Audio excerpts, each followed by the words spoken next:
que está aquí, Making Stick Designs of Successful Learning. Entonces, el éxito de el aprendizaje o de la enseñanza. Entonces, vamos a ver uno por uno. A ver, Karen, por favor, lee el número 1.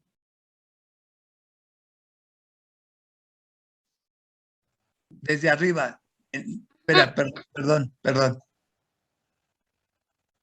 Ahí, desde ahí. Dice, por esto, si hay una publicación que toda persona interesada en potenciar su inteligencia debería leer, es Make It Stick, The Science of Social Learning. Successful Learning. Ok. Dice, un libro editado por Universidad de Harvard en 2014 que contiene consejos para ser más audaces a la hora de obtener, retener, memorizar y hacer un mejor uso del conocimiento. En esta publicación, expertos en psicología comparten algunos de los secretos y técnicas a la hora de aprender y de fijar conocimiento. Número 1. Descansar lo suficiente. Una de las principales recomendaciones de los expertos de la Universidad de Harvard es la que incluye siempre en cualquier estilo de vida saludable y está relacionada con un buen descanso.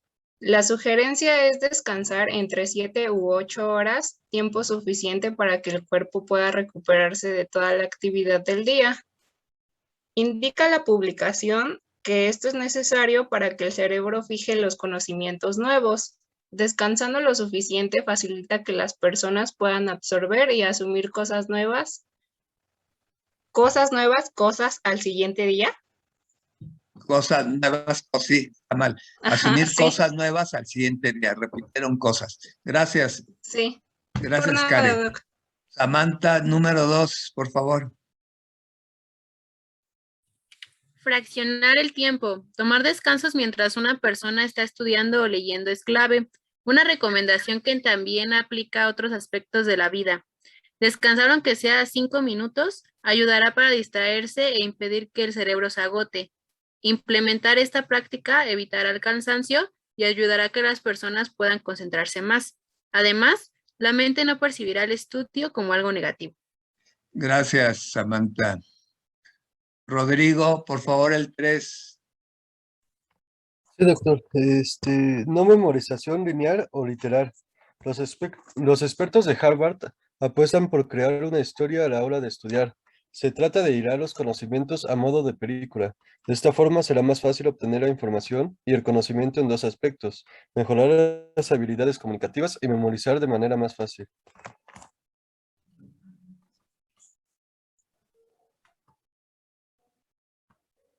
Sigue. Por ello se debe abandonar la memorización lineal o literal. Por ejemplo, una de las recomendaciones es pensar en similitudes y diferencias entre conceptos, es decir, coger piezas de información que no parecen estar conectadas, pero que las personas se van a encargar de buscar la conexión. Esto permite tomar información, relacionarla y reformularla como cada persona quiera, con el objetivo de agregar valor al aprendizaje para no quedarse solo en memorizar, sino tener la capacidad de analizar y sacar otras conclusiones. Esto se refiere a que uno debe relacionar una cosa con otra. Y si no me acuerdo de lo que me quiero recordar, me puedo acordar con lo que lo relacioné.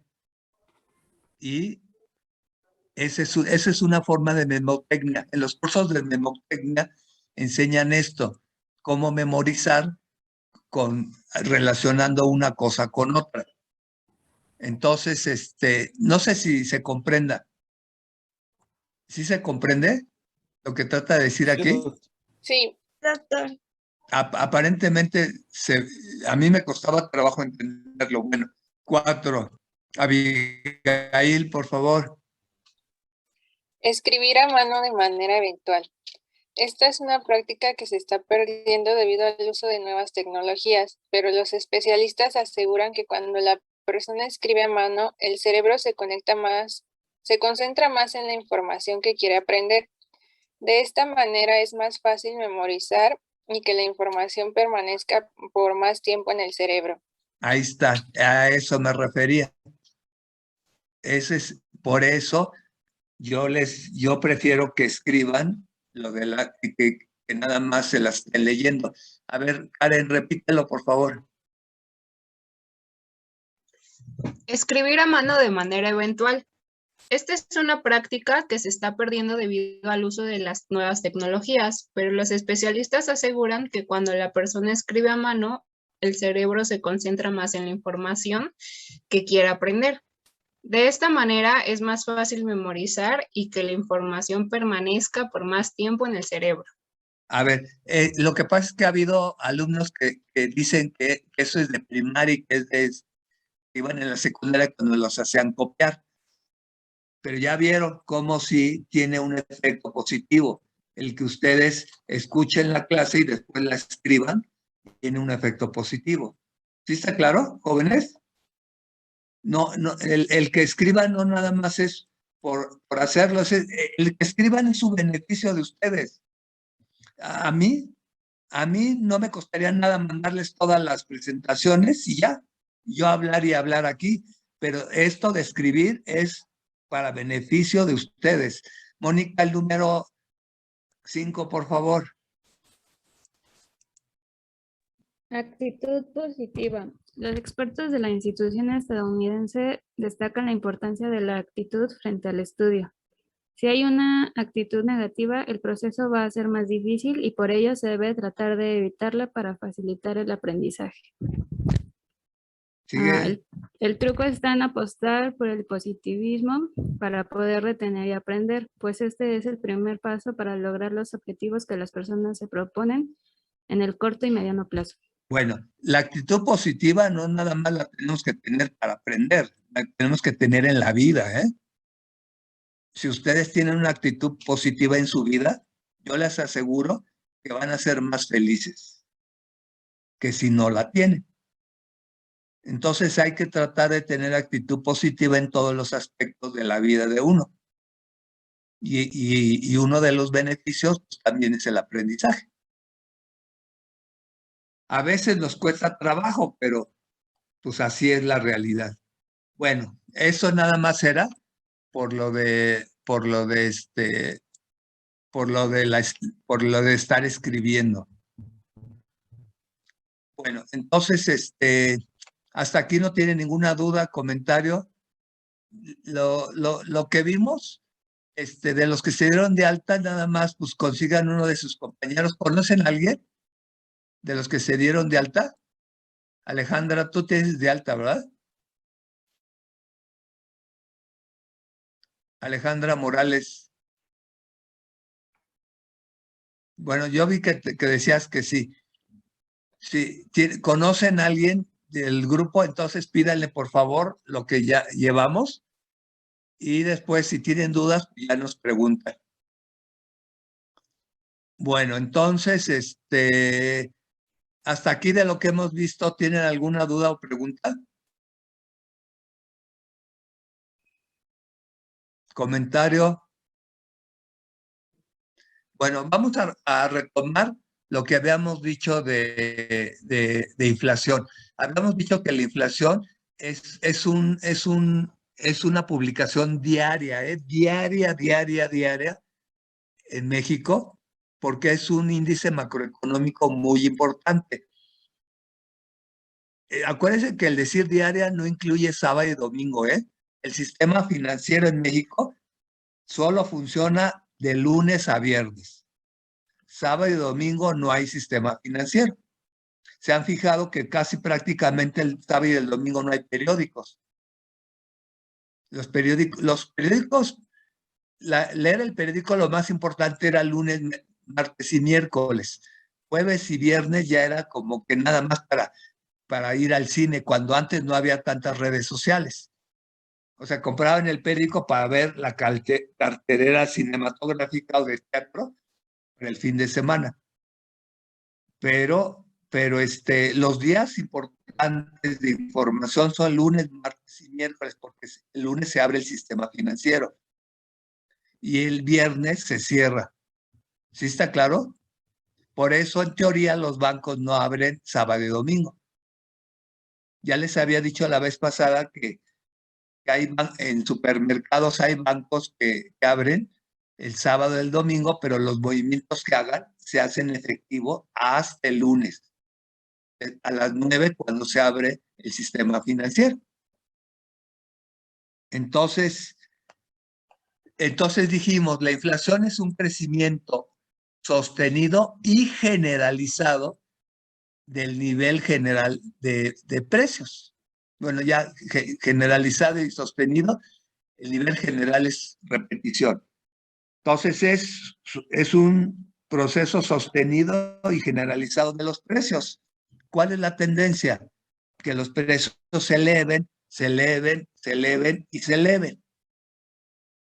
No toma en cuenta lo que sucede con la oferta y la demanda, porque sabemos que hay productos que principalmente las frutas, los frutales o las verduras, que cuando es época es más barato y cuando no es época es mucho más caro.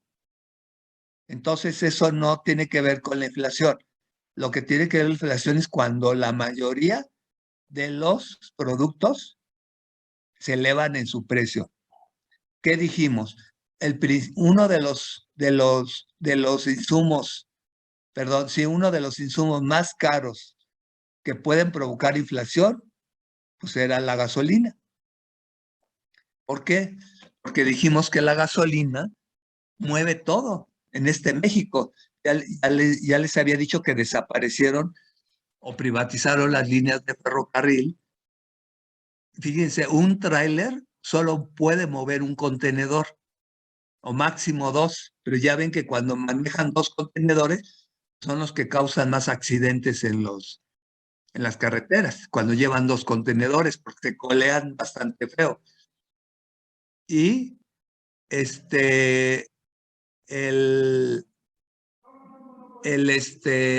los ferrocarriles podían mover 15, 16, 20 o 30 contenedores en un mismo viaje. Eso hacía más barato el movimiento de los insumos, pero a los gobiernos anteriores pues, privatizaron estas líneas y ya no funcionan tan eficientemente. Bueno, entonces, ¿cómo se mueve prácticamente todo en México? Pues a través del diésel y de la gasolina. Ya lo habíamos dicho. El diésel y el gasolina, si sube el precio, pues afecta a todos los productos. Por eso es inflacionario. ¿Sí está bien claro hasta ahí? ¿Sí te aclaró o tienen alguna duda? Otro de los insumos que también pueden causar inflación y que es el segundo de los costos de producción, pues es la mano de obra. Entonces, anteriormente, por ley, todos los eneros subía el salario mínimo en enero. Ahora ya no. En enero subía el salario mínimo. Lo subían el 4 o 5%. ¿Y qué pasaba con los precios? Pues subían más del 4% los precios. Entonces, de nada servía ese famoso incremento del salario mínimo, a veces el 3 o el 4% eran un peso, unos 50. Era una especie de burla para un trabajador. Que siempre, ahorita lo vamos a explicar más adelante, pero siempre el salario mínimo aumentaba por abajo de la inflación. Ahora es al revés. Estos dos últimos incrementos del salario mínimo están por arriba de la inflación. Ahorita se los voy a explicar a qué se refiere esto. Bueno, entonces ya no tienen hasta ahí más preguntas. Entonces,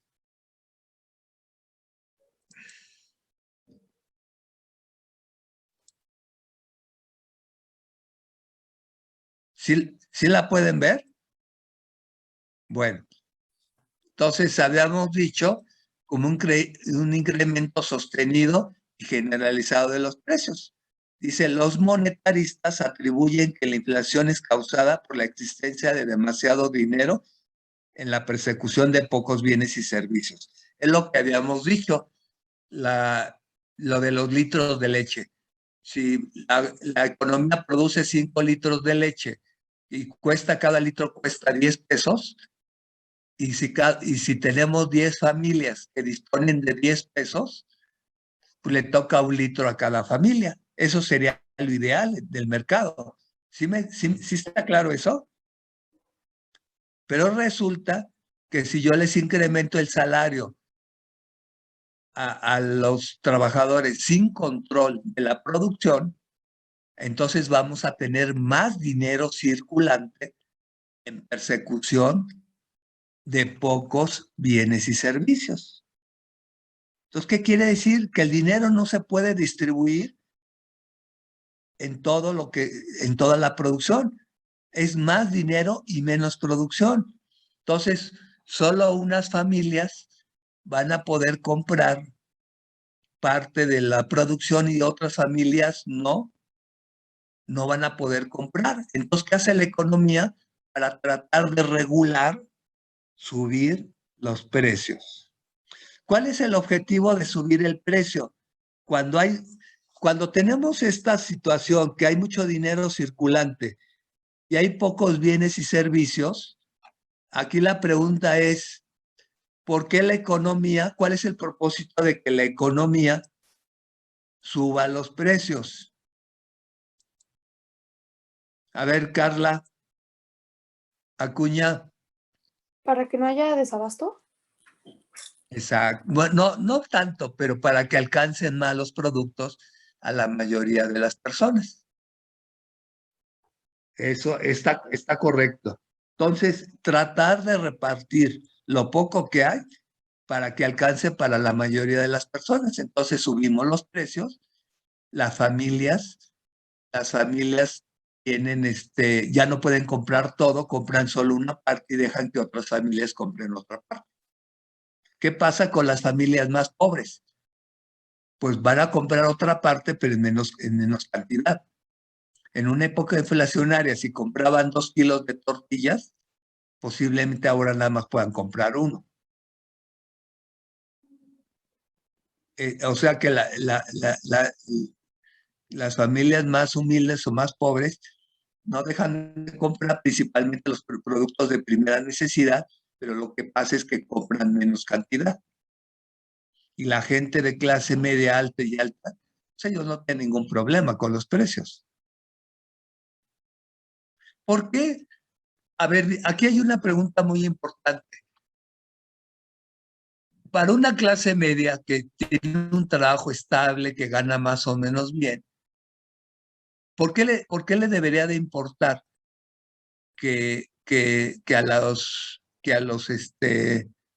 ¿por qué le debería de importar que se proteja a los más pobres y se le ayude a los más pobres? ¿Cuál sería un beneficio? Si yo soy de clase media, tengo mi trabajo seguro, vivo igual que antes y que después, ¿cuál sería mi beneficio si la autoridad se preocupa por apoyar a los que menos tienen? ¿Cuál sería uno de los beneficios importantes en ese sentido? Y que no tiene que ser necesariamente económico. Brenda.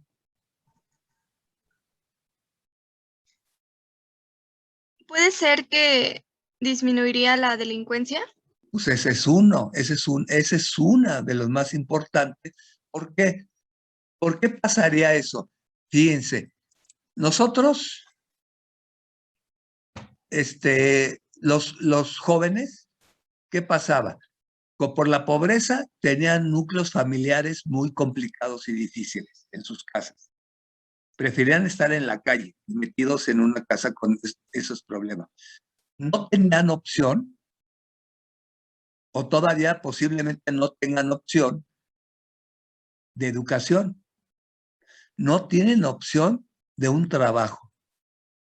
No tienen opción de meterse en la sociedad, porque como no estudian ni trabajan, pues se acuerdan cómo les decían, pues los ninis, ni trabajan ni estudian, que es totalmente despectivo.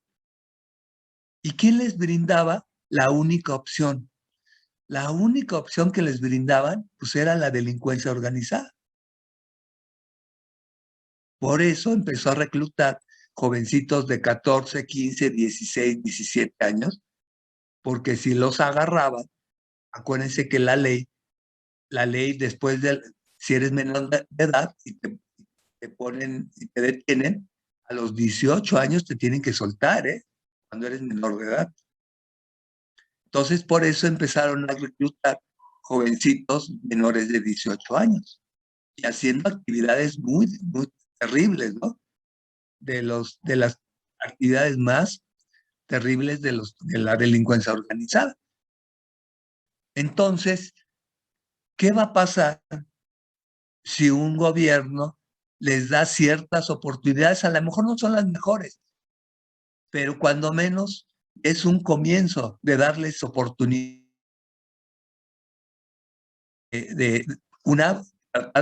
está tratando de darle la oportunidad de estudiar, de tener un ingreso pequeñito, pero tener un ingreso. Y eso en la escuela pues los ocupa. Ese es un beneficio enorme para la gente y los jovencitos más humildes. Eso socialmente pues va a bajar la delincuencia organizada. Nunca se va a acabar, eso ya lo sabemos, porque aún en los países más desarrollados existe. Pero al disminuir la pobreza y extrema pobreza, en porcentaje, pues se evita, el país evita que se sigan incrustando estos jóvenes en núcleos de delincuencia organizada. Y ese es un gran beneficio para el país. Y el otro beneficio es que al estarles dando esa beca a estas personas, les dan cierto poder adquisitivo y eso también ayuda a mover la economía, ayuda a mover el desarrollo. Entonces, por eso es tan importante los programas sociales de este punto de vista para la gente más humilde, cosa que el mismo problema tiene Guatemala, El Salvador y Honduras. Costa Rica no, Costa Rica es uno de los países centroamericanos mejor posicionados, pero principalmente estos tres que están muy cercanos a la frontera de México, por eso se está intentando que estos mismos programas se hagan en estos tres países centroamericanos y con la ayuda de Estados Unidos. Parece que Estados Unidos ya aceptó que la mejor forma de tener la migración es desde ahí, desde sus lugares de origen. Porque ustedes le pueden preguntar a una familia que quiere caminar por México para llegar a Estados Unidos, si es por gusto. La mayoría no es por gusto, es por huir de la pobreza y de la delincuencia y tratando de buscar mejores oportunidades. Pero ¿cuál es el problema? Que en muchas de estas caravanas pues también vienen delincuentes que van huyendo de la autoridad de sus países. Ese es el único problema, que sí es un problema difícil, porque ahora cuando han agarrado bandas, o sea, oímos que hay integrantes de Colombia, de Venezuela y de Centroamérica en las bandas en México. ¿Y por qué? Porque es tan peligroso que estos integrantes estén en bandas en México. ¿Por qué es tan peligroso? Porque estas personas que se pasan sin papeles son como si fueran invisibles en México. No existen desde el punto de vista de papeleo, no están registrados con un pasaporte, nadie tiene sus nombres, nadie tiene sus orígenes cuando pasan sin papeles. Entonces, un ejemplo, una banda hace un asalto, va al Ministerio Público, toma huellas, estas huellas no están registradas en ningún lado. Porque estas personas son como si fueran invisibles. Entonces, hacen de las suyas y la única manera de agarrarlos es exactamente cuando están en infragancia. O sea, cuando están en el proceso, el delito, y los agarran, ahí sí se dan cuenta, pues que no tienen papeles, nunca, mexicanos nunca son ilegales, entonces se vuelve un problema gravísimo eso para la sociedad mexicana. Pero por el otro lado, pues está lo de los derechos humanos, que protegerlos y todo eso, que se vuelve un problema realmente muy, muy difícil. Bueno, entonces creo que esto ya está claro. De los monetaristas atribuyen que es causada por la existencia de demasiado dinero. Esto es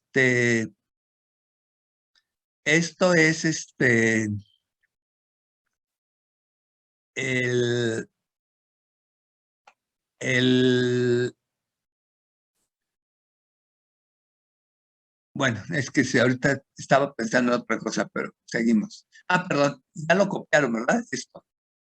Esto creo que lo copiaron la semana pasada. ¿Sí, Abigail? Sí, ya. Gracias. Bueno, las causas difieren de un país a otro debido a sus niveles de desarrollo, el poder adquisitivo, del poder de la negociación de sus organizaciones sindicales. ¿Qué quiere decir? Pues que negocian el salario para que no sea inflacionario, del grado de competencia observado en diferentes industrias y del comercio internacional, que son las importaciones y las exportaciones, el comercio internacional.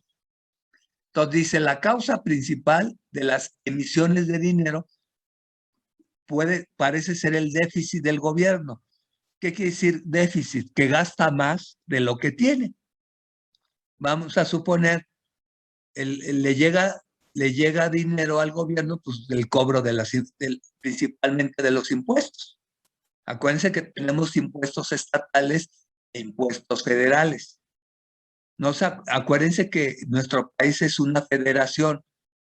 Entonces, la mayoría de los impuestos los recauda la federación, o sea, el gobierno federal.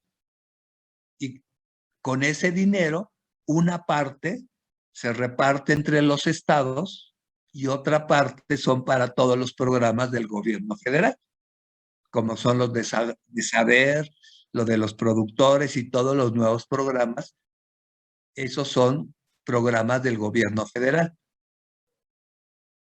Entonces, ¿qué pasa si un gobierno de los estados, qué es lo que está pasando exactamente en Michoacán? Le llega todo el dinero, se lo gasta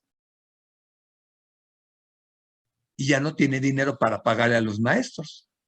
Ahorita, los maestros de la coordinadora pues están en paro ahí en Michoacán porque no les han pagado los salarios.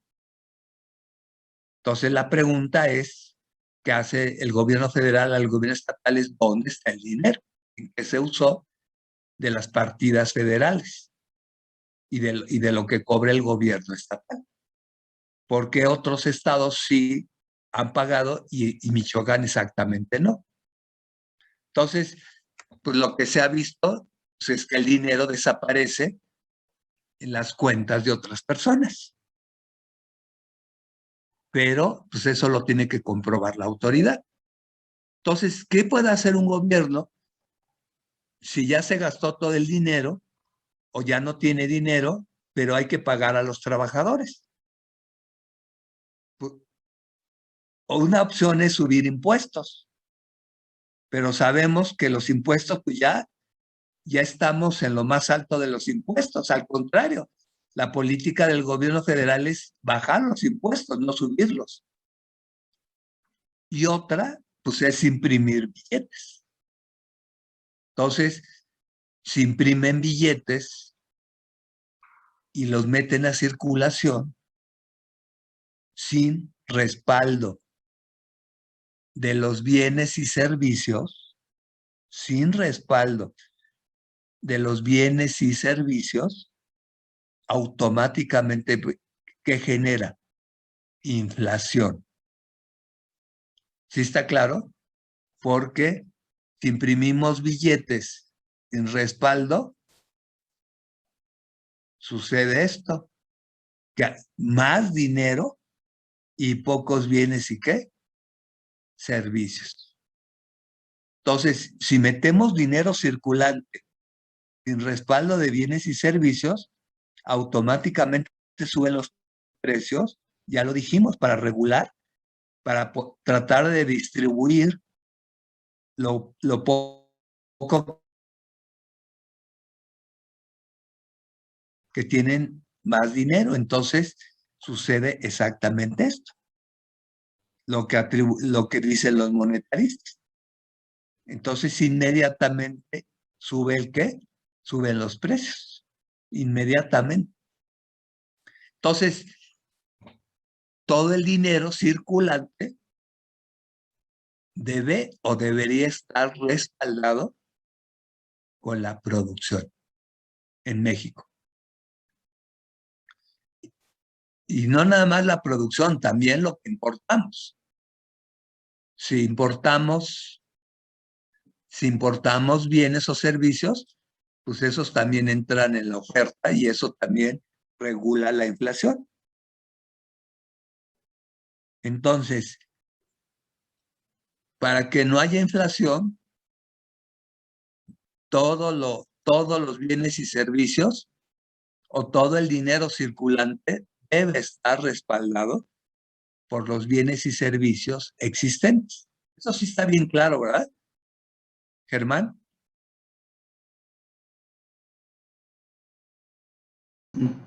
Sí, doctor. ¿Sí está claro? ¿No tienes ninguna duda? No, ninguna. Bueno. Esto no lo Doctor. copiamos. Dime. A mí algo que me genera, bueno, no sé si duda como tal, pero ¿Eres pienso, Carla? sí, Oye, Carla, tú eres la que me preguntaste que tenías duda en esto, que tú eres. Es que sí, tengo, es que yo, es que ajá, yo creo pensé que perdón, te habías dado de baja. O no, había sí, otra Carla. no sé, la verdad no me acuerdo. Pero tú en la última clase, tenías dudas, ¿verdad? De todo esto. Sí, es que más que duda, es que sí entiendo cómo funciona el mecanismo. Lo que Sí. me queda, es que no es tanto duda, más bien, tengo un poco de conflicto cuando decimos que se suben los precios para regular la falta de De que se bienes. subieron los salarios, ¿no? Pero, Sí, por sí. ejemplo, cuando yo pienso en esos ejemplos a grande escala, o sea, son entendibles a pequeña escala, ¿no? Como con el ejemplo de la leche, pero ya a grande escala creo que no solucionan nada, ¿no? Al revés, solo crean No más soluciona nada, diferencia. pero es paliativo, de momento. Al contrario, en eso tienes la razón, no es una solución.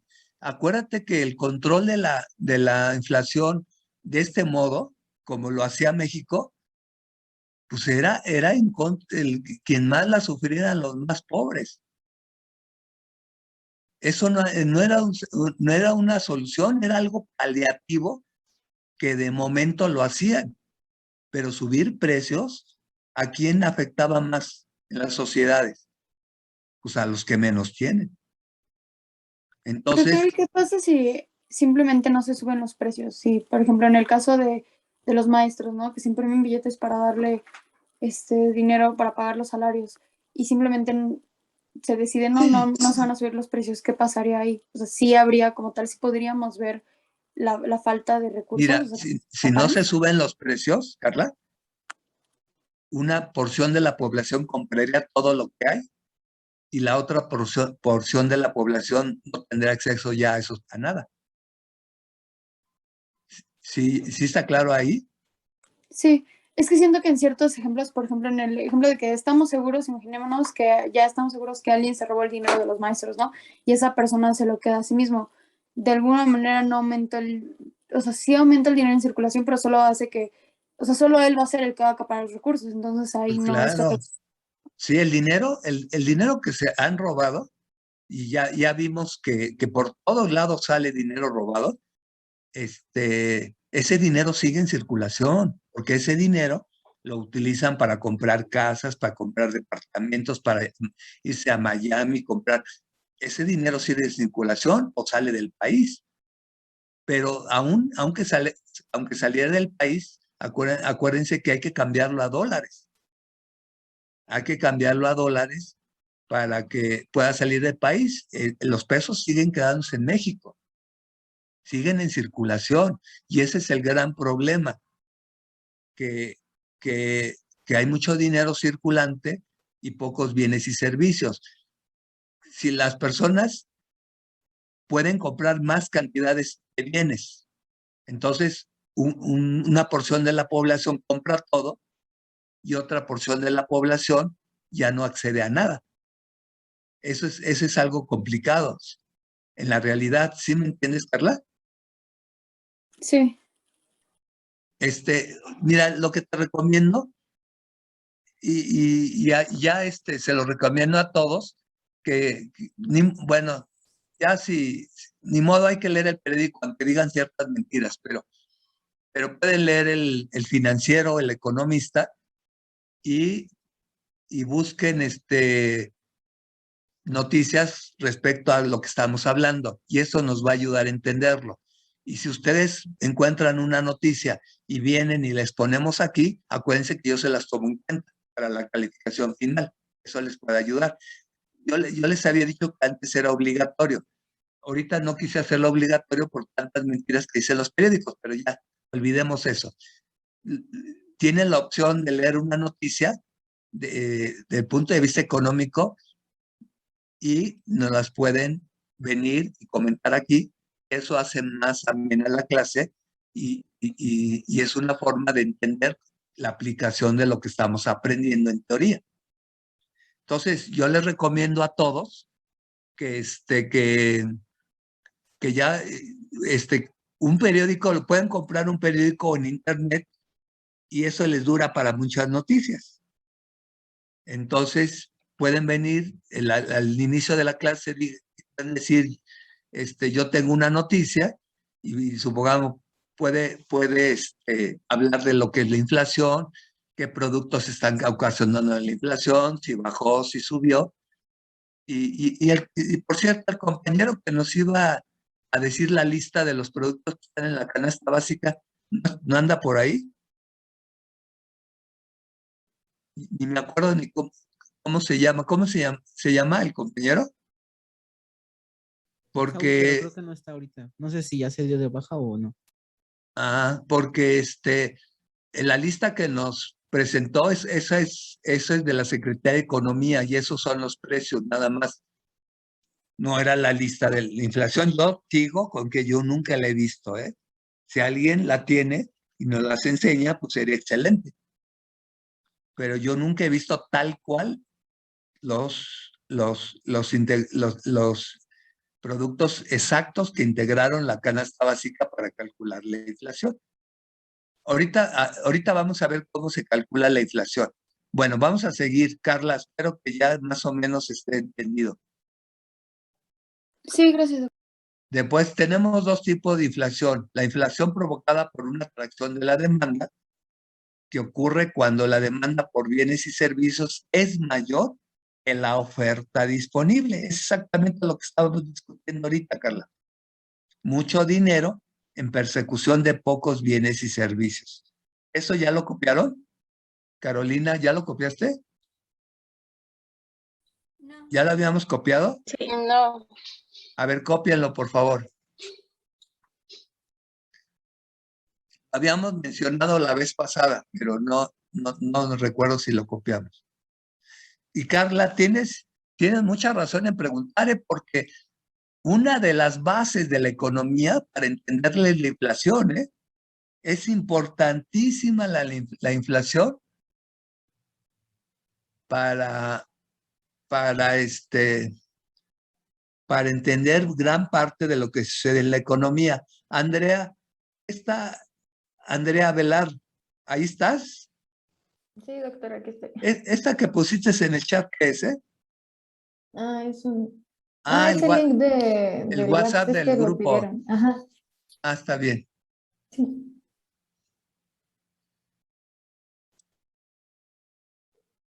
Entonces, esta es una de las causas de la inflación. Mucho dinero y pocos bienes y servicios.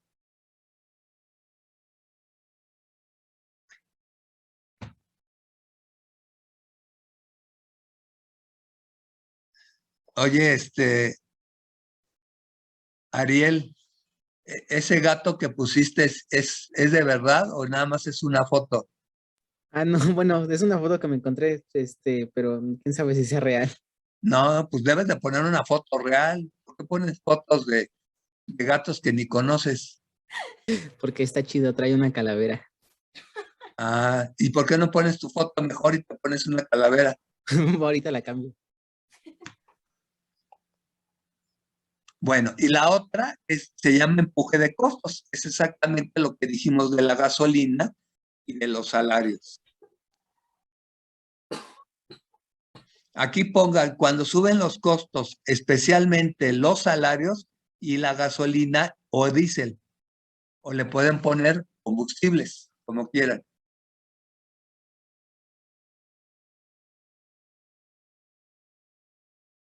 Nada más,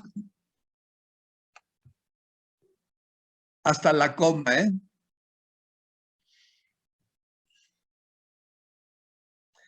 Pongan, cuando suben los costos y especialmente los salarios, los combustibles, coma, etcétera. También como la renta y los intereses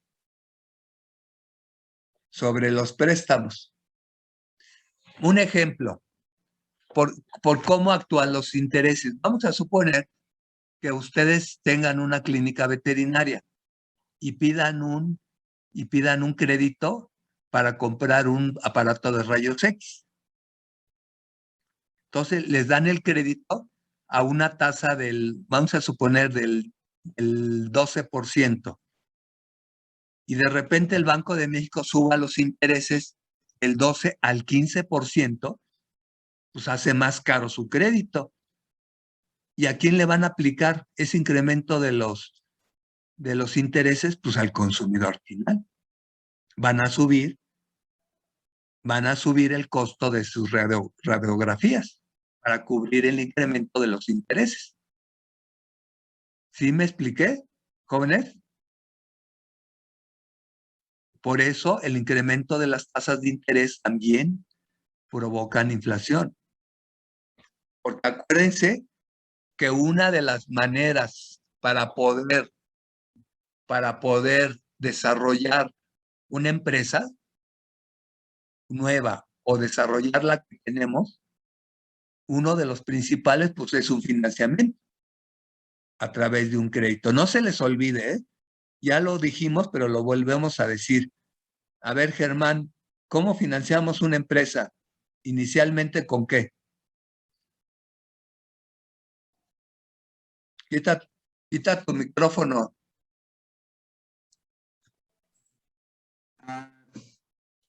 Se financia la empresa con... ¿Inicialmente con qué dijimos? con los insumos y la materia. No, pero financiar, nada tiene que ver los insumos. Acuérdate, ¿cómo que dijimos? A ver, ayúdale, Ronaldo, por favor.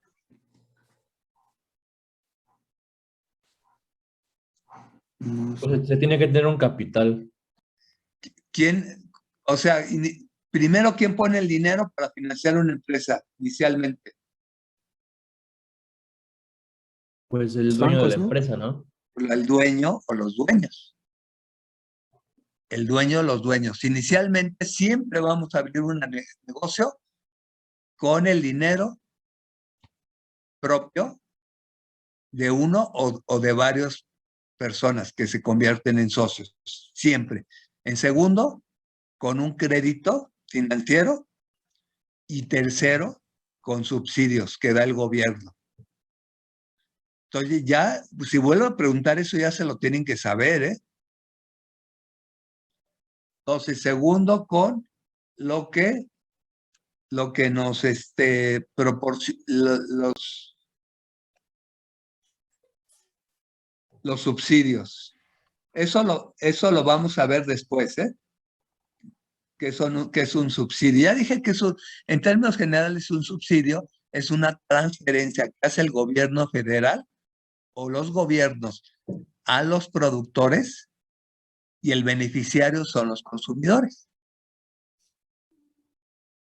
Entonces se lo dan a los productores para que ellos no suban los precios y el beneficiario son los consumidores.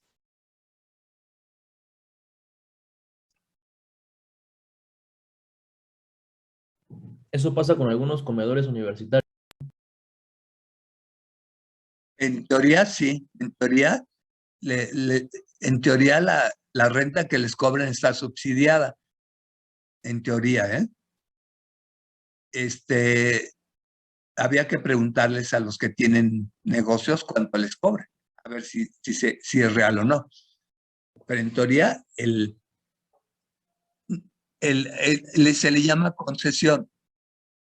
La universidad les da en concesión los locales y ellos se comprometen a pagar una especie de renta, pero los locales siguen siendo dueños la universidad. Entonces, yo debería de creer que en esa concesión debería estar un poco subsidiada para que ellos puedan dar precios accesibles a los alumnos.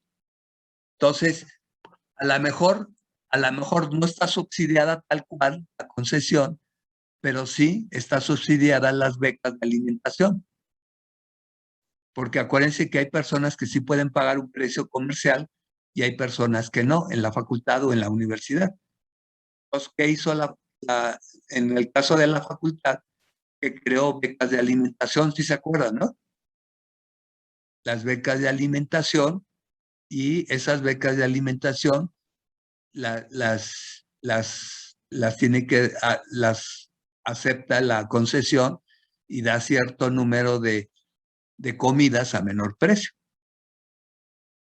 Y después se quejaron los alumnos, de que les daban diferentes cantidades y que les daban diferentes guisados, que eso fue una queja que se hizo cuando se empezaron a juntar la sociedad de alumnos, ¿se acuerdan?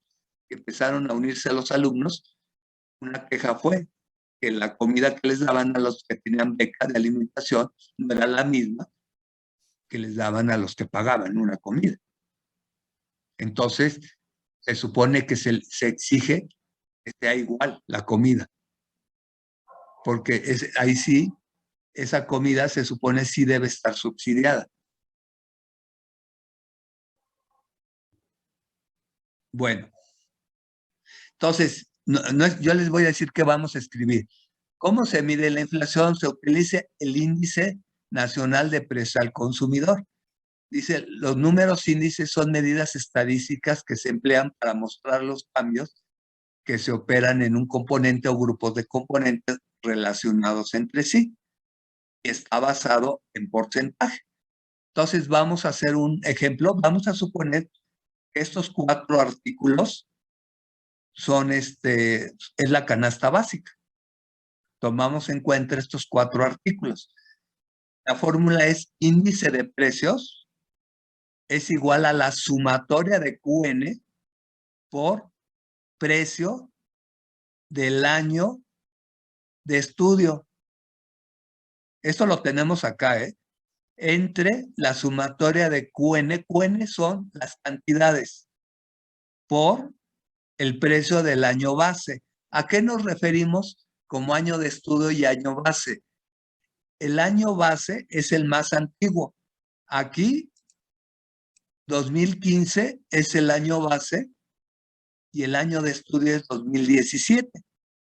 Entonces queremos saber cuánta inflación hubo de 2015 a 2017. Supongamos, si la queremos tener actualizada, el año base, estamos en 2021. Todavía no tenemos la inflación del 21, porque para tener la inflación del año 21, tenemos que llegar hasta el 31 de diciembre para tener toda la inflación del año. Hoy es 14. Hoy es 14 de septiembre. Si yo quiero saber la inflación anual al 14 de septiembre, yo la tengo que comparar del 14 de septiembre del 20 al 14 de septiembre del 21. Esa sería la inflación anual al día de hoy. ¿Sí me expliqué? ¿Sí me entendieron, jóvenes? Ana. Sí. Entonces. Sí, doctor. La inflación 15 anual. años tenía tu hermana cuando las nalgas me dio. A los 16 cumplidos, la verga otro le metió. Puta sucia, guanquera, culo roto, cabeza de pingo, forra, negra, olor a mandarina, pelotuda, cajetuda, hija de puta, hija de remil puta, hija de una huracanada de putas, hija de una camionada de remil putas, adicta al chino tuerto, negra chota, mal nacida, culiada, mal culiada, puta barata, tira goma, cara de pingo, cara de concha, cara de culo, olor a culo, negra lechera, petera, puta del orto, guanaca. Prepárate la puta que te reparió, porque los viernes de la jungla serán a todo ojete. Todo ojete. Todo ojete. Para vivir una noche. Profe, puede cerrar la sesión si quiere y nos volvemos a meter. No te la puedes perder. No, pero yo puedo eliminar a esta persona. Ajá, sáquelo usted, profe. ¿Cómo? Usted lo puede eliminar. ¡Francesco! Se metió como Lupita. Ya ven cómo sí es importante las cámaras para saber quiénes son.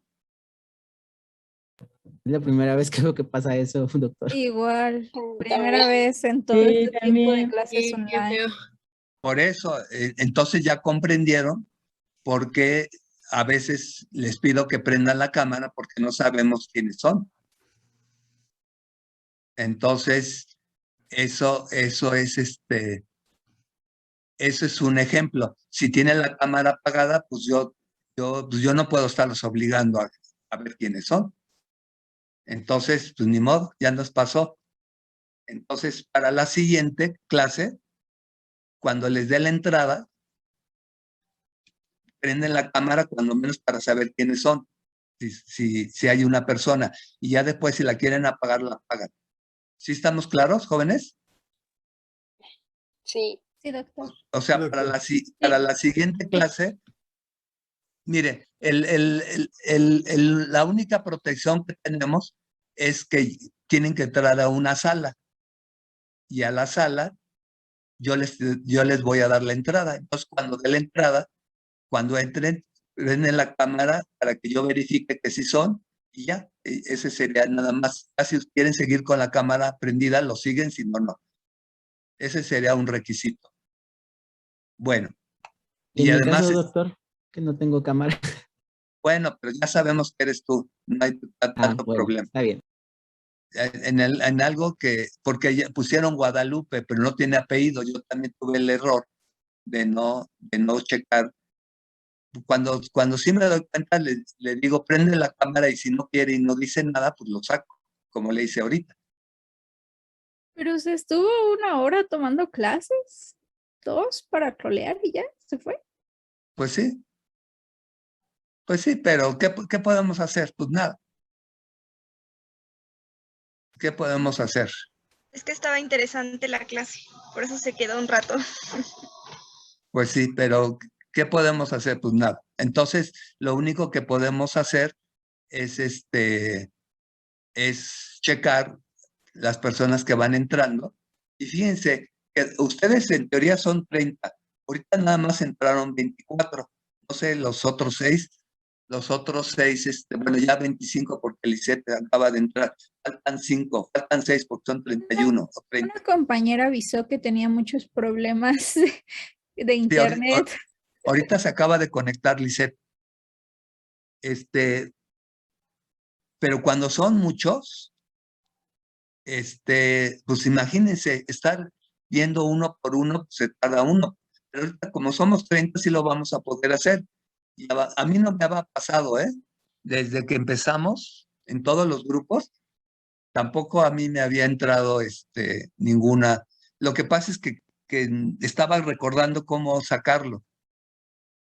Y yo tuve la culpa porque nada más tenía Guadalupe, no tenía el apellido, y una de las exigencias que ahora se les pide es que tengan su nombre y su apellido. Bueno, entonces, fuera de eso, ya no hagamos mucho caso de eso.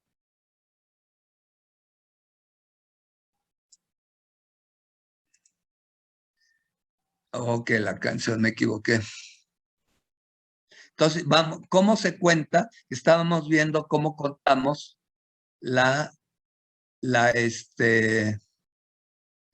cómo se mide la inflación. Entonces, vamos a suponer que tenemos 4 artículos. Estos 4 artículos son de la canasta básica. Y la fórmula, ya dijimos, índice de precios es la sumatoria de QN por precio N, QN por el precio de O. Entonces, PN es el periodo dado y PO es el precio base. El año base siempre es el más antiguo y el año de estudio es el más reciente. ¿Qué quiere decir? Que queremos saber, dime. Una pregunta, ¿qué era QN? Cantidad. Ah, gracias. La cantidad. Entonces, el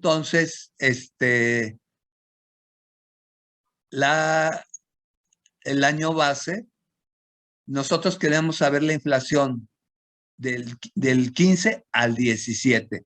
Entonces, el año base es el 15 y empezamos a contar del 15 para el 17. Entonces, el artículo A, el precio en el 17 era de 100, el precio del 2015 era de 50 y la cantidad son 1,800. Vean, un ejemplo más sencillo para que lo entiendan. Yo hoy, 14 de septiembre, voy a Walmart y compro 20 artículos. El 15 de septiembre. Digo, el 14 de septiembre de 2021. Compro 20 artículos. El 14 de septiembre de 2022 voy y compro los mismos artículos. La diferencia del precio es la inflación. ¿Sí me entendieron? Doctor, pero dice 1,800, ¿qué quiere decir? O sea, si 1,800 de ese producto, o sea, Cantidad, 1,800 pesos. número de unidades. El número de unidades que adquiriste. Entonces, la inflación se puede medir mensual, trimestral, semestral y anual. Entonces, para que tengamos la inflación anual del 2021, tenemos que llegar al 31 de diciembre.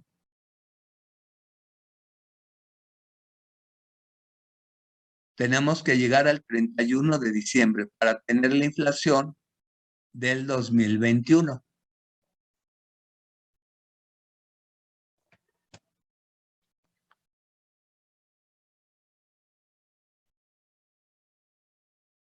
Bueno, entonces, ¿qué vamos a hacer? Las sumatorias las vamos a hacer hasta el final. Lo que vamos a hacer es sustituir para el artículo A, QN es 1,800, entonces sería 1,800 por el precio del año de estudio, que es el del 17. Entonces, sería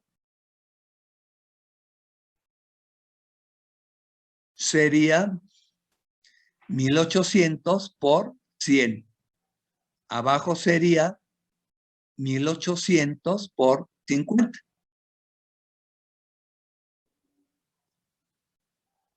Y sacamos el valor y no lo dividimos, nada más hacemos la operación y la dejamos tal cual, del producto A, B, C y D. Háganlo, por favor.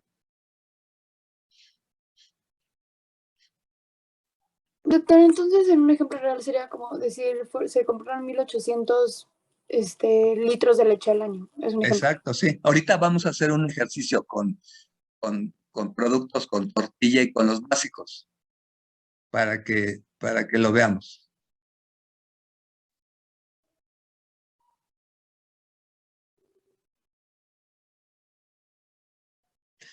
A lo que me refiero es que los 1800 productos se compraron tanto el año 15 como en el año 17.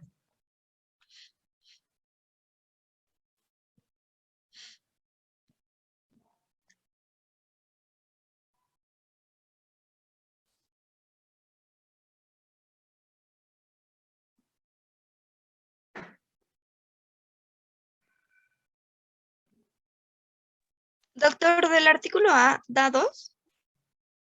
No, no tienes que dividirlo, ¿eh? Nada más tenemos que multiplicar. Tenemos que multiplicar 1800 por el precio del año base, que es 2015, por 50. Y 1800 por el año de estudio. 1800 por 100 y 1800 por el año base, que es 50. Entonces hago la operación 1800 por 100 y pongo aquí el resultado arriba y 1800 por 50 y pongo el resultado. Así se va a quedar, porque esto es lo que vamos a usar para la sumatoria. Doctor, ¿IP es la abreviación de inflación o qué significa? No, índice de precios.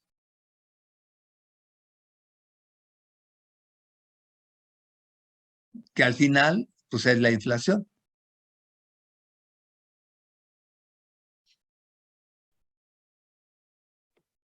Arriba siempre va el año de estudio, ¿verdad, doctor? Sí, arriba es año de estudio y abajo PO es año base. Gracias. Precio del año base.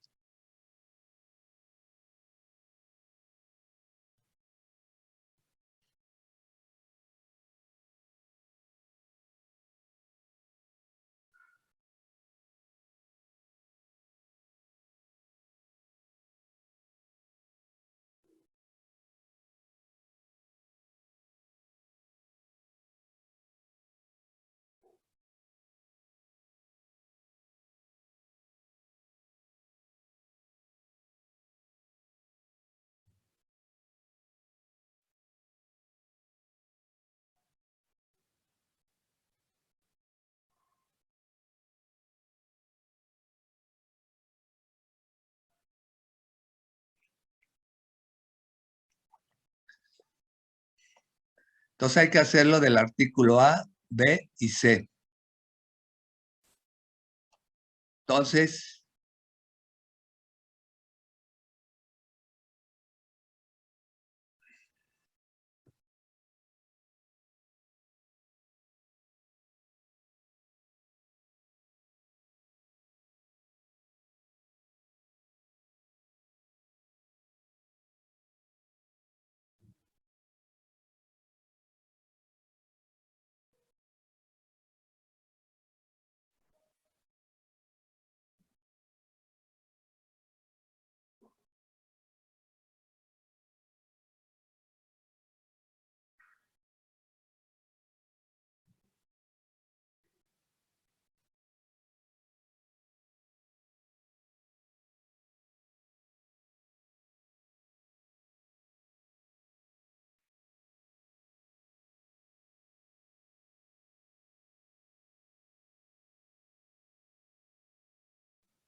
tendríamos en la parte de arriba 180,000 y en la parte de abajo 90,000. Tendría que tener estos resultados en el A y el B.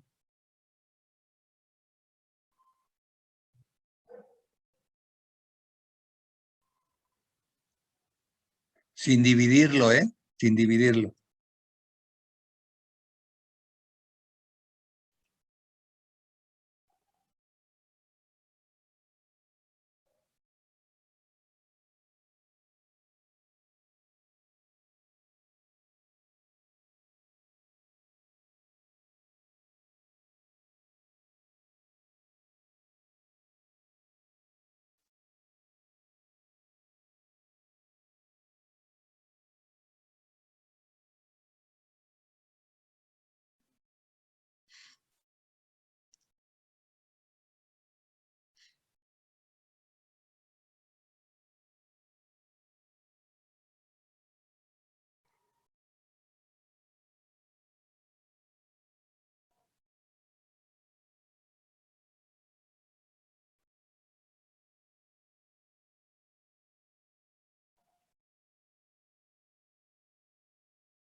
Bueno, entonces, ya cuando tengamos los de arriba y los de abajo,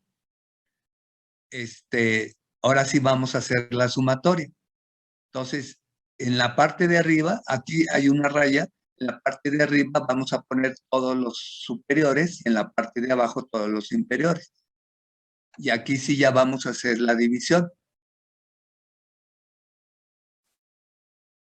Esto sí lo vamos a dividir, que sería esto.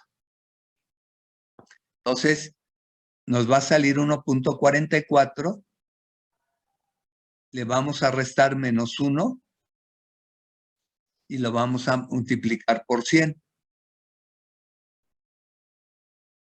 1.44 menos 1 por 100. Y ahorita vemos por qué.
¿No les ha llegado el correo de Classroom? Sí, ya llegó, doctor. Ya llegó. Ah, entonces, cuando ahí pueden ya depositar, ya van a tener ahí para depositar las escuelas. Eso ya lo pueden hacer. Con eso también vamos a hacer los exámenes, ¿eh? Lo de las escuelas es a computadora, doctor. Sí, en una hoja de Word haces tu media cuartilla de resumencito y ya la depositas. Lo que no se vale es que se las pasen, ¿eh? Nada más en copy-paste. Ok, gracias. De nada. Y fíjense, el que se metió, pues tuvo que haber tenido la liga para poder entrar. Entonces, la pregunta es de dónde la sacan. No Porque aparecen en el QAED de la UNAM, luego se meten ahí. sí, alguien me dijo que cuando entrabas a Zoom podías ver las salas y pedir entrada. Fíjense, ayer estábamos haciendo una junta con el ayudante, con 2 ayudantes y yo, nada más éramos 3, y nos solicitó una persona entrada. Pues no la aceptamos porque seguramente era de los que se meten a ver, a mí no me había pasado, pero sí he oído que en algunos profesores de la UNAM y de la facultad sí les había pasado. A mí me pasó en una clase de imagenología también. ¿Parecido? ¿Parecido a esto? Sí, fue pues casi lo mismo, ¿no? O sea, se metió un sujeto así al azar y empezó a insultar y empezó a preguntar cosas pues medio que daban miedo. Pero aquí era como una canción, ¿no? Lo que oímos, sí era parecido, ¿no? A una canción. Ajá, como un sí. rap. Puso Sí. una canción y después él empezó a insultar. Bueno, pues ya sabemos, ya hay que tomar precauciones. ¿Saben cómo lo de la cámara pues tiene algún fundamento? Pero también tiene su derecho a no prender la cámara, cuando menos para saber quiénes son, sí. Eso es importante. Y yo, por experiencia, ya les había dicho que los que tienen la cámara prendida aprenden más porque saben que los estamos viendo. O sea, yo nada más no los veo, los ven todos sus compañeros. Entonces, pues ya no se distraen tanto. Cuando tienen la cámara apagada, se ponen a ver el teléfono, se ponen a hacer otras cosas, se distraen más. Comer no importa, ¿eh? Ana puede seguir comiendo. Eso no hay ningún problema. El problema de que prohíben comer en los salones es porque tiran comida en el piso. Y a mí me tocó que habían tirado una Coca-Cola, imagínense, en el piso de las chiquitas, pues cómo se manchó, queda todo manchado. Pero aquí si ensucias y tiras Coca-Cola, pues ya no hay problema. Tú sigue comiendo sin Nada más problema. fue una galleta. Está bien, no hay problema, puedes comer. Yo sí como, pero ahorita no puedo comer porque yo soy el que tengo que estar hablando. Pero cuando yo estoy tomando cursos, yo también estoy comiendo. Bueno. Disculpe, Doc, perdón, antes de que continúe con la clase, ¿me podría explicar lo de las escuelas? Porque en el Classroom solo dice que lo tomemos del temario, algo así. Ah, ¿tú te dices de alta? Sí. A ver, cuando terminemos esto, bueno, déjame terminar aquí para salirme de aquí y entrar al temario. Sí. Gracias, Doc. Sí. Entonces, ya entendimos que todas las partes superiores están aquí y todas las partes inferiores están abajo. Esto viene siendo como si fuera esta línea quebrada.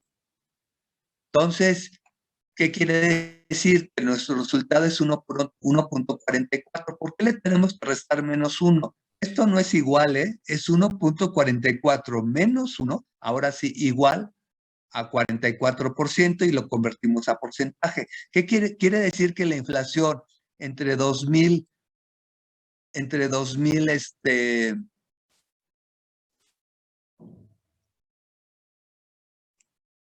2015 y 2017 fue del 44%. ¿Por qué le quitamos el 1%?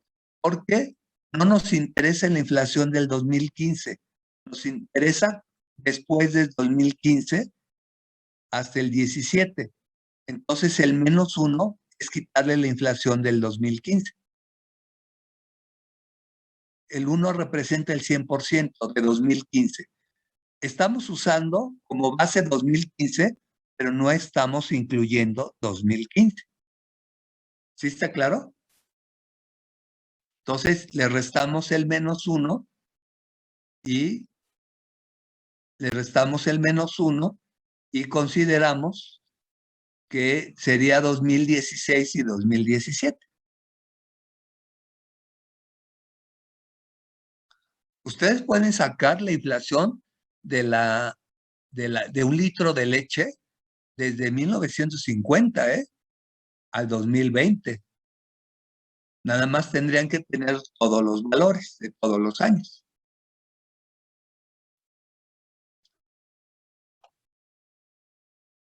Entonces la inflación fue del 44%. Entonces vamos a hacer un ejercicio.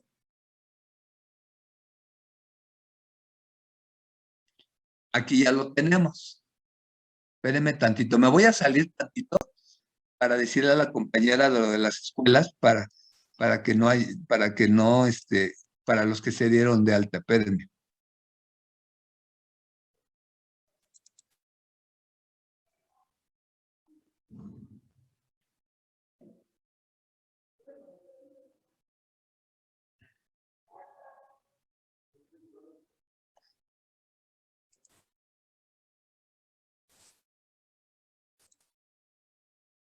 Profe, ¿de cuántas cuartillas tiene que ser la tarea? De cada escuela de media.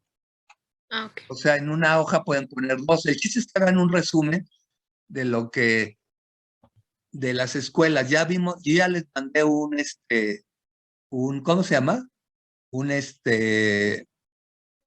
Las escuelas en el que vimos aquí, y el que están ustedes haciendo es complemento para que se les quede más grabado con el fundamento que acabamos de ver.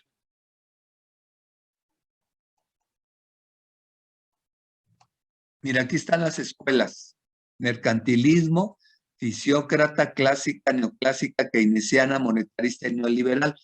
La keynesiana es la que vimos en clase muy profundamente. Ya les mandé copiaron el fundamento. Los que se dieron de alta, háganse de todo lo que, y si tienen alguna duda lo podemos ver. No quiere decir que estas sean todas las escuelas, ¿eh? Esto, aquí, solo están las que están en el programa, las que consideramos todos los profesores son las más importantes para esta época. Pero acuérdense que no está el socialismo, ¿eh? Acuérdense que no está creo que sí yo se los agregué la hoja que les mandé. Para el examen, solo voy a tomar en cuenta las que vienen en la hoja que les mandé. Y la tarea es para reforzar esa información. Entonces, tienen que bajar eso y una definición de economía. Tienen que buscar una definición de economía. Hasta ahorita nada más es eso. Ok, gracias, doctor. Bueno, entonces vamos a hacer el ejercicio. Estamos pensando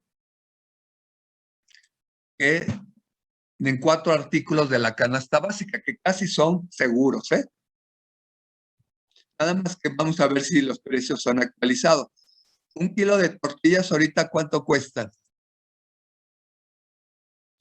Como 16 Como pesos. 15. 17. 16. Depende. Entonces, más o menos,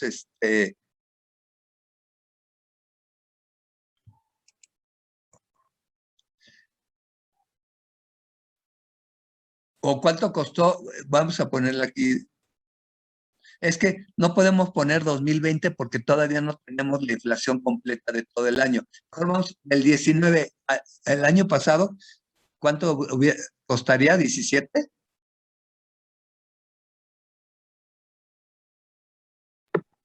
No, Más eso o menos cuesta ahorita. 17. Vamos a ponerle que estaba como en 12. Creo que sí, ¿verdad? En 12. Y en el 18 vamos a suponerle que estaba en 10. El arroz, yo ni idea tengo cuánto cuesta un kilo de arroz. Eso sí, ni idea tengo. ¿Cuánto vale ahorita un kilo de arroz? Como 42. 35. Bueno, vamos a ponerle 2020. Total, ¿qué puede pasar? Si nada más es un ejemplo. Hoy, ¿cuánto cuestan las tortillas ahorita? 16 o 17. 17 vamos a ponerle. Y el año pasado vamos a ponerle 14. Sí. 14. El arroz, si alguien tiene idea de cuánto cuesta el arroz, yo compro arroz del precocido. Yo no me pongo a moler nada, puro arroz precocido. Como Y ese es más 35. caro, como 35 Ajá, entre 30 y 40 pesos, depende. de la calidad, ¿verdad? Entonces sí, un promedio es 35, correcto. Muy bien.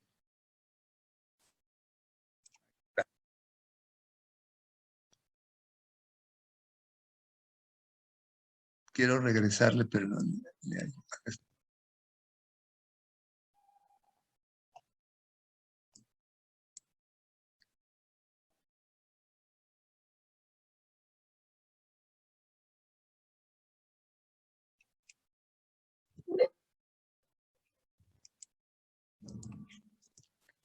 Ahí está. 35. Y el año pasado,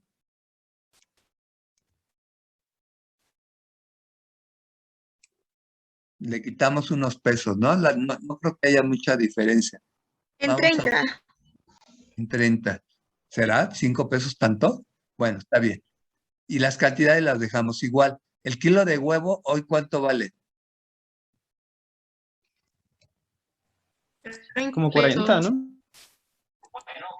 Creo que como 40. 40. Entre 30 y 40. Está en 30. Bueno, entonces 30. 38. Y el año pasado vamos a suponerle en 34. Y los frijoles. ¿Cuánto valen los frijoles?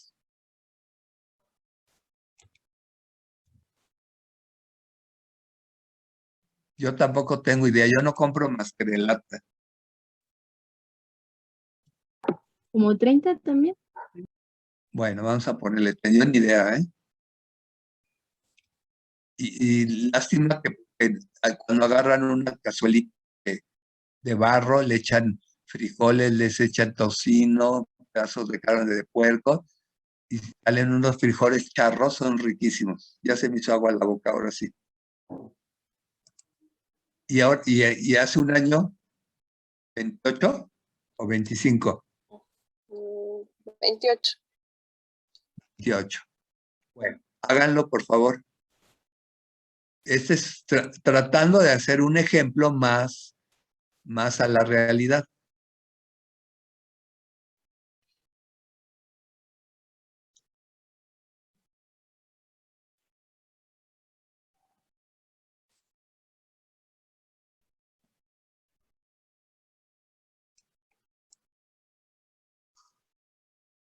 Ariel, busca en el Google, busca inflación 2020. Por favor. Voy.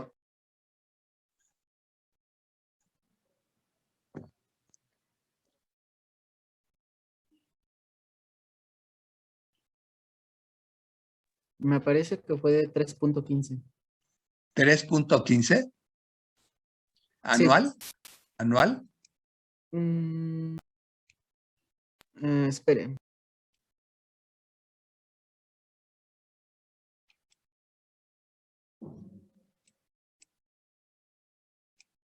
Puede ser trimestral o puede ser mensual. O pon inflación anual 2020.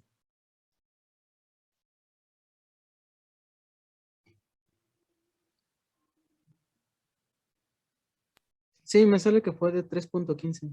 Correcto, gracias. Saquen, ya hagan todo y me dicen qué inflación fue.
Me dio 15%. A ver, vamos a esperar. Coincide con lo de tus compañeros, Carla. Oye, Carla, yo, por cierto, ni te conozco. A ver, déjame conocerte nada más para saber quién eres y ya puedes apagar tu cámara. ¿Dónde estás? Aquí estoy, pero bueno, yo no hablé, doctor. Creo que fue Alejandra. ¿Cómo? Quien dio el resultado hace rato fue Alejandra. Ah, fue Alejandra. ¿No eras tú, Carla? No. No importa, ahorita no la conectes, después lo que conectes. A ver, Alejandra, entonces te dio el 15%. A ver, Ricardo, ¿cuánto te dio? Igual, doctor. Igual, entonces sí coincide. Háganlo todos, no lo copien. Háganlo porque porque eso, si viene en el examen,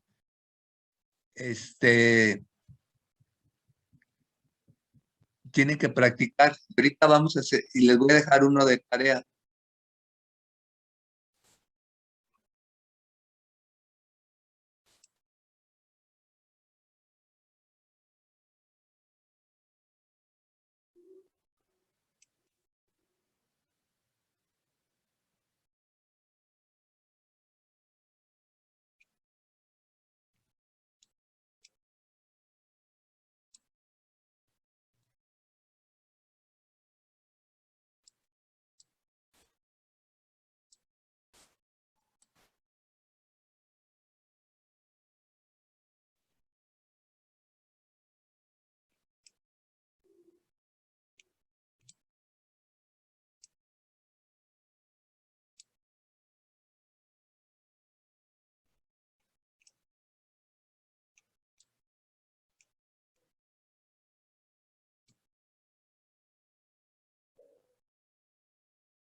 Doctor, a mí lo que no me queda muy claro es que en realidad la cantidad puede ser la misma, ¿no? O sea, podrías bajar de 1800 a simplemente poner 2000 y no debería afectar el resultado, ¿no? No, la cantidad tiene que ser siempre la misma cuando vas el día de hoy a comprar los artículos, cuando vas dentro de un año a comprar los artículos. La cantidad siempre será la misma. No necesariamente pueden ser 10, 15, 20, no importa el número, pero tienen que ser iguales. Porque tú no puedes comparar si compraste 1000 artículos con 5 que compraste. O sea, si tú compras hoy 1000 artículos y vas el próximo año el mismo día y compras 10 artículos, no son comparables. Tiene que ser la misma cantidad. Ok, Pero pero que si, por ejemplo, ahí pusieron en lugar de 730, ¿no? En la cantidad de arroz, y pues lo bajáramos a no simplemente importa. 30, el resultado sería el mismo, ¿no? Sería Sí, 30 para el 2020, 30 para el sí, no 2019. importa, no importa la cantidad. La cantidad es lo que demanda el mercado, lo que tú compraste. Pero tiene que ser la misma en el año de estudio y en el año de base, ¿eh? Tiene que ser la misma. Eso es, Entonces, ¿podríamos simplemente multiplicarlo por 1 en cantidad, todos, y saldría lo mismo? podría ser. Es como yo les digo, si ustedes van hoy 14 de septiembre, y compran 50 artículos, son los mismos que tienen que comprar dentro de un año. Si compran 10, pues compran 10. Si compran 5, compran 5. Si compran 1, pues con 1. Si ahorita compran 1 litro de leche y compran el mismo litro de leche dentro de un año o dentro de un mes, la diferencia de precios es la inflación para ese litro de leche. Pero la realidad es que no compramos un solo insumo, compramos un conjunto de insumos para poder vivir. Por eso, de ahí viene la idea de la canasta básica. ¿Cuál es la idea de la canasta básica? Que se supone que si ustedes compran la canasta básica, sobreviven con eso. Y sabemos pues que no es mentira, porque una persona de clase de extrema pobreza ni siquiera le alcanza para comprar una canasta básica. Y las personas que sí pueden comprar la canasta básica, sabemos que viven con muchas deficiencias. Entonces, lo que se trata es de lograr que realmente la canasta básica sea una base para una persona que tenga lo mínimo necesario para sobrevivir. Bueno, ahora vamos a ver la diferencia entre ingreso y poder adquisitivo. Miren, aquí Israel, sí, bueno, su compañero nos dijo que la inflación anual es del 3.15%.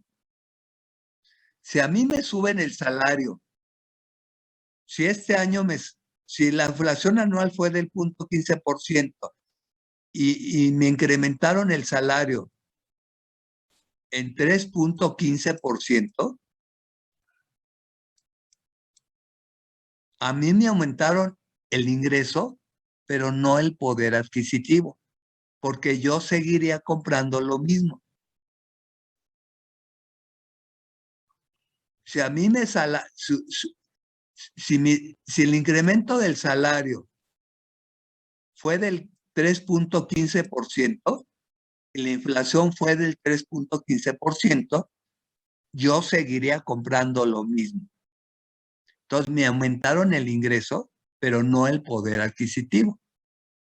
Luz, ¿sí estás entendiéndome?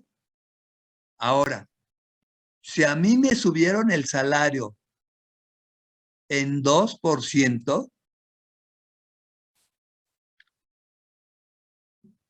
entonces me aumentaron el ingreso el 2%, pero me bajaron el salario. ¿Cuánto es la diferencia de 3.5 menos 2? 1.15, ¿no? Entonces, a mí me están bajando el poder adquisitivo en 1.15. ¿Qué quiere decir? Que yo, si la inflación está en 3.15 y me suben el salario 2%, estoy dejando de comprar 1.15%. En lugar de subirme el poder adquisitivo, me lo bajaron. Ahora, si a mí me suben el salario, la inflación está en 3.15% y el salario sube 4.15%, Entonces a mí me están aumentando el ingreso y además me están aumentando el poder adquisitivo en 1.15%. Yo puedo comprar más 1.15% con este incremento del salario. Entonces, cuando oigan que el gobierno dice, vamos a aumentar el salario por arriba de la inflación, quiere decir que les están aumentando el ingreso, pero también el poder, ¿qué? Adquisitivo. Si el incremento del salario está por abajo de la inflación, les están aumentando el ingreso, pero les están reduciendo el poder adquisitivo. Y si les aumentan el salario igual a la inflación, entonces les están incrementando el ingreso, pero el poder adquisitivo no. Pero la diferencia es que pueden seguir comprando lo mismo. A ver, eso es importante, ¿eh? ¿Ya lo comprendieron o tienen alguna duda? No, todo bien. A ver, te escuchamos, Abigail. Soy Alejandra. A ver, Alejandra. Es que Abigail puso su micrófono, pero creo que para decir que sí entendió. No, es que... Bueno, primero Alejandra. A ver, Alejandra, te toca. Entonces no sirve de nada que aumenten el salario si la inflación también aumenta. Sirve si te la aumenta por encima de la inflación. Es la única manera que sirve. Si te la aumentan, el porcentaje de incremento del salario es igual al porcentaje de la inflación, lo único que está pasando es que vas a seguir comprando lo mismo. Si el salario incrementa por abajo de la inflación, entonces se están reduciendo el poder adquisitivo. Entonces, ahorita la política es incrementar el salario siempre por encima de la inflación. Por eso es tan importante contener la inflación. Y contener la inflación significa pues, contener los precios, que no suban. Abigail, ahora sí te escuchamos. No, ya, es que no me había quedado claro, pero ya lo entendí. Alejandra, ¿te quedó claro?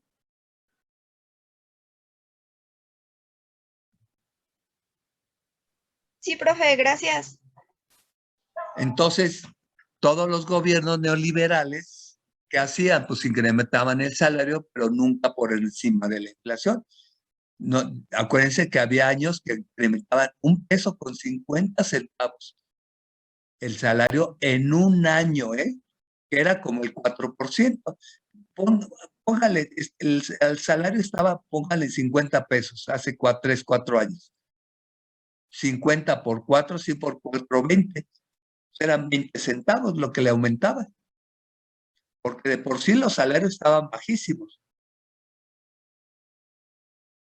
Entonces, pues eso es algo que los que se adueñaron de toda la economía del país, pues no repartían, no había reparto de la riqueza.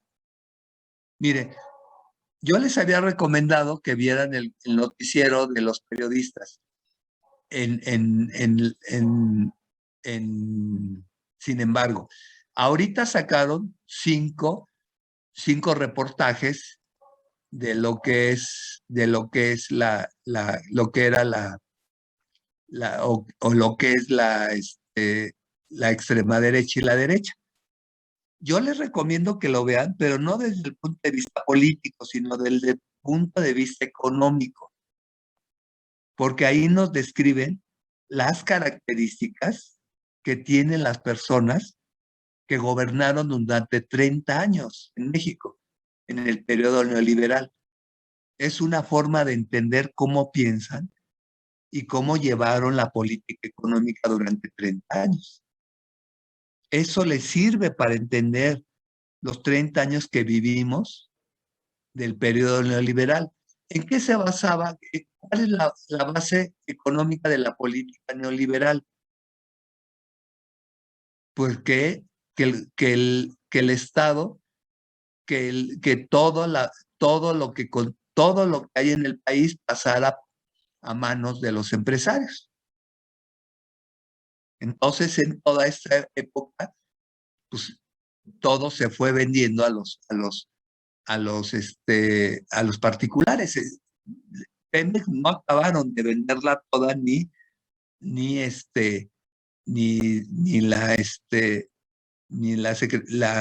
la de electricidad. Entonces, pero todo lo demás prácticamente pasó a poder de los privados. Acuérdense que también las cárceles, etcétera. Entonces, el estar informado respecto a eso es entender cómo piensan todas estas personas que son dueños y que son un grupito nada más y que son dueños de la mayoría de las empresas en México. Pero no nada más está pasando en México, ¿eh? Está pasando en España, está pasando en Brasil, está pasando en Chile, en Colombia. Y aquí hay algo bien interesante. ¿Cómo pudo haber ganado un candidato de extrema derecha en Brasil? Acuérdense que Bolsonaro fue votado por los brasileños y de extrema derecha. ¿Cómo entender eso cuando vemos reportajes de las famosas favelas de pobreza que hay enormemente en Brasil? Eso es entender cómo sucedió eso. Ahorita ya están reaccionando y quien va a ser el candidato que favorece a todos los brasileños es el antiguo presidente. ¿Cómo se llama? ¿No es Lula da Silva? Exactamente, Lula ya fíjense, todos estos de la derecha lo encarcelaron, ¿se acuerdan? Ya pudo salir y ahorita es el candidato otra vez. Lo encarcelaron, ¿por qué?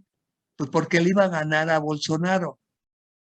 Entonces lo encierran, pasa las elecciones, gana Bolsonaro y otra vez Lula da Silva es el candidato, que es la probabilidad más que gane. Pero aquí el fenómeno es por qué la gente votó por la extrema derecha, teniendo tanta pobreza. Ese es bien interesante entenderlo, porque eso puede pasar en México también. Ahorita, acuérdense que ya se reveló Chile. Chile está súper revelado. Se reveló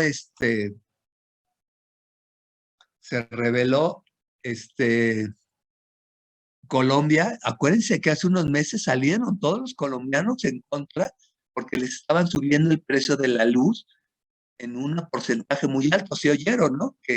Y además el gobierno le sacó el ejército a los colombianos. Y ese es el mismo sistema neoliberal que vivimos en México. Y ayer también hubo ¿cómo se dice? Una marcha en Brasil en contra de Bolsonaro.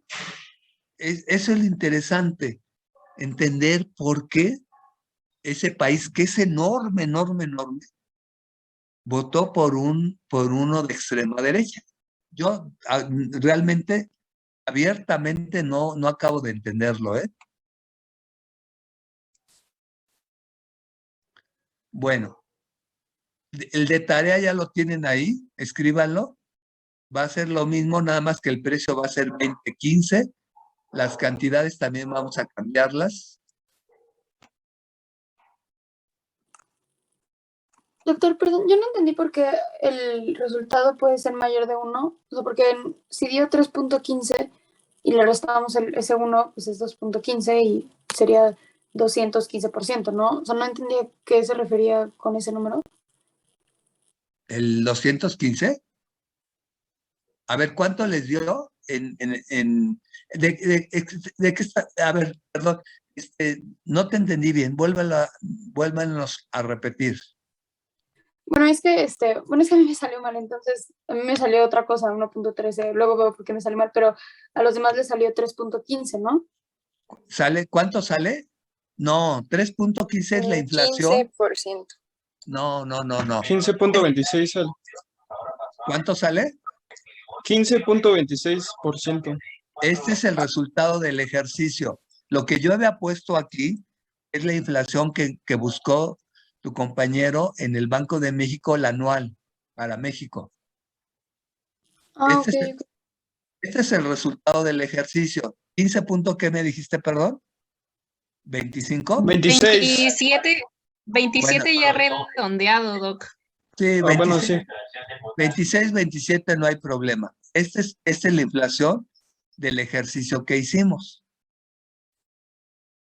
Y yo puse 3 puntos. Es la inflación real que publicó el Banco de México para anual para 2020. Es diferente, ¿eh? Gracias, Ahora, doctor. Y ese 3 significaría, es que bueno, antes salía 1, ¿no? Ahora que salga 3 es porque aumentó mucho más. sí, pues la inflación lo ideal es que fuera de 0. Si la inflación fuera de 0, quiere decir que los precios no aumentaron en nada. Entre más aumente la inflación, pues este es el porcentaje de que aumentaron los precios. 3.15% aumentaron los precios para la inflación anual de 1920. Entonces, no sé cuánto haya sido para el 19. A ver, otra vez, busca para el 19, por favor. ¿Eres Ariel? Sí, soy Ariel. Voy. Ariel, por favor, para hacer lo que nos está preguntando Carla. Esta fue para 20. Pero acuérdense que esta inflación del 20 es del día de hoy al día el mismo día del año pasado, porque todavía no termina el 20. Pero ¿cuánto fue la publicada del 19, por favor, Ariel?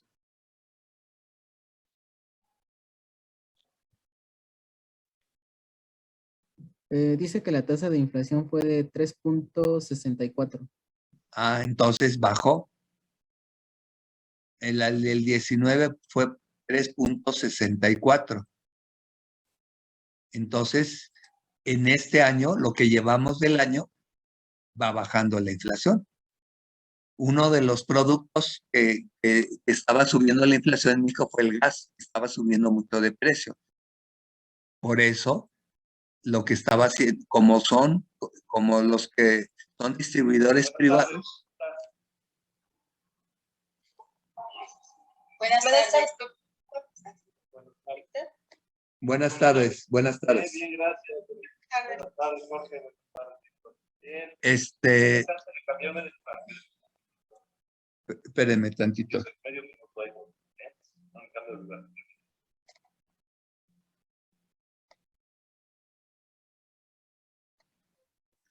Entonces, el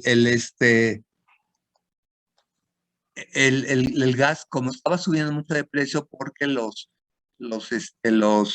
distribuidores subían el precio sin restricciones, pues como no quieren desaparecerlos, entonces, ¿qué hizo? Creó una empresa estatal dependiente de Pemex y le llamó Gas Bienestar, y Gas Bienestar está dando precios más económicos. Quiere decir que los distribuidores pues tienen que bajar el precio si quieren vender. Esa es una forma de competencia económica, de mercado. Eso lo vamos a ver más adelante cuando veamos el mercado. Esa es una forma de presionarlo. Se han oído en la noticia lo que está pasando en España, ¿verdad? Que el precio de la luz está subiendo en gran proporción y que está causando muchas molestias entre los españoles. Entonces, ¿por qué está subiendo tanto la energía eléctrica en España? Porque tienen los particulares. ¿Y qué es lo que el gobierno está tratando de hacer en México? que la luz sea controlada por el Estado. El precio de la luz y la emisión de la luz. No quiere decir que vaya a cerrar las empresas privadas de luz, pero sí el control de la distribución de la energía eléctrica y del precio. Eso sí lo quiere hacer el gobierno, para que no afecte la economía de la gente que menos tiene y no suba la inflación. Bueno, entonces, déjenme acabar de poner aquí los valores para la tarea.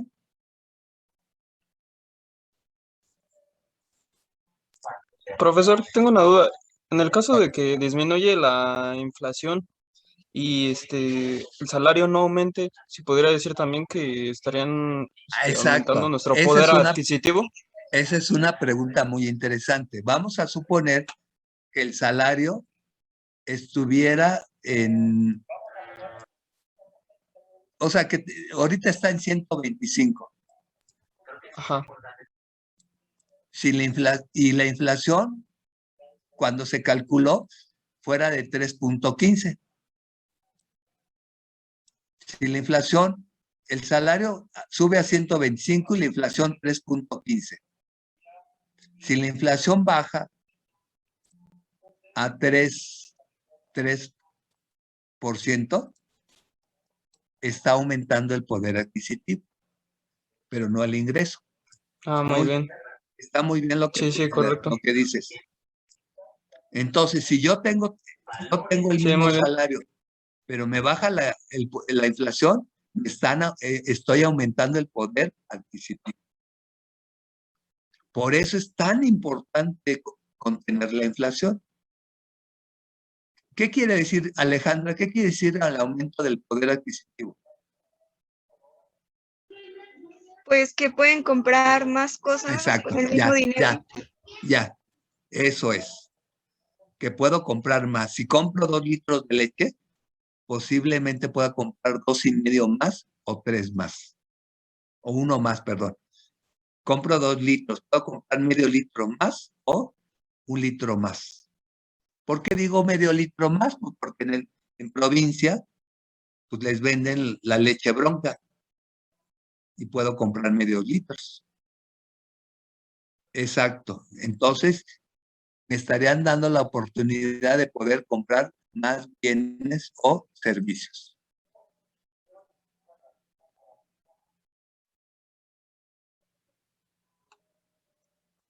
Aquí tendríamos, son 730, vamos a ponerle 300. Y aquí vamos a ponerle, de 30 vamos a ponerle 35. Y 31. Ahí está, para que lo hagan de tarea y también lo van a depositar junto con las escuelas. Entonces aquí sería 20, 15, 200, 33, 28, 300, 34, aquí falta.